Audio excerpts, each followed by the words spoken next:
man degan Qo'shma Shtatlar, Amerika Qo'shma Shtatlari ham shunga majbur. Xohlamaydimi, noiloj Xitoy bilan hisoblashga nafaqat Amerika Qo'shma Shtatlari, Yevropa, Yaponiya, hamma davlatlar bu qudratli kuch bilan hisoblashga va uni tan olishga majbur. Agarki ertangi kunni mana shu suratlar bilan o'sayotganini inobatga olsak, hozir Xitoy oldida qo'ygan maqsadlarni agar amalga oshirishni o'zimizga tasavvur qilsak, agar 21-asrni birinchi 10-15 yilligida yana bir bor aytaman, Xitoyni ertangi uni imkoniyatlari o'sib borayotganini o'zimizga yaqqol tasavvur qilishimiz kerak.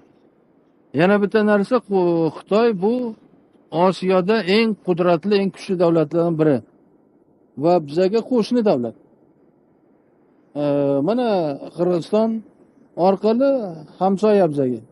Ya'ni ozgina taxminan 350 kilometr yo'lni agar bizlar ertaga qurib olsak, ham temir yo'lni ham avtomobil yo'lini tartibga solsak, agar ertaga mana eng yaqin qo'shnilardan biri bo'ladi. Buni ham bizlar inkor qila olmaymiz va kerak bo'lsa buni ham hisobga olishimiz kerakki, eng yaqin, eng qudratli davlatlardan biri Xitoy bo'ladi. Xitoyni nafaqat xalqaro maydonda, avvalambor qo'shni davlatlarda ta'siri o'sib boryapti. Buni ham hisobga olishimiz kerak.